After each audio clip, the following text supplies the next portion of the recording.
نحمده ونصلي ونسلم على رسوله الكريم اما بعد فاعوذ باللہ السمیع العلیم من الشیطان الرجیم۔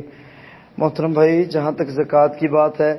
محترم جناب عبدالسلام بن محمد حفظہ اللہ تعالی تفسیر القرآن الکریم کے نام سے جنہوں نے تفسیر ریسنٹلی مکمل کر کے جو ہے وہ دی ہے امت کو،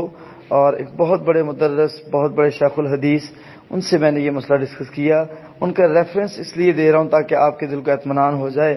تو وہ انہوں نے باقاعدہ طور پہ یہ بات پوری وضاحت سے کہی کہ دکان کے اندر جتنا مال پڑا ہے اس کے پاس لکھا ہوتا ہے، اس کا اسٹیمیٹ لگائے، جتنا کسی کو قرض دینا ہے اس کا اسٹیمیٹ لگائے، جتنا کسی سے قرض لینا ہے اس کا اسٹیمیٹ لگائے، اسٹیمیٹ لگا کے ٹوٹل مال اس کے پاس کتنا آیا، اب اس نے کتنا پڑا ہے، سٹاک کتنا پڑا ہے، اور کتنے پیسے اس نے مارکیٹ میں سے قرض اس کے پھنسے ہوئے وہ لینے ہیں، اس نے وہ بھی اس میں شامل کرے اپنے پیسوں میں،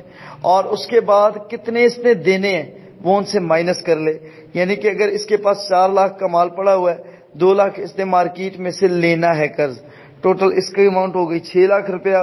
اور اس نے جو مال پیچھے سے اٹھایا ہوا ہے اس کے جو اس نے پیسے دینے ہیں وہ دینے ہیں 3 لاکھ روپیہ، 6 میں سے 3 نکال دیا جائے گا، پیچھے جو 3 رہ جائے گا اس پہ جو زکوٰۃ بنتی ہے وہ زکوٰۃ اس کو دینی چاہیے، وہ دینی پڑے گی۔ بارک اللہ فیکم۔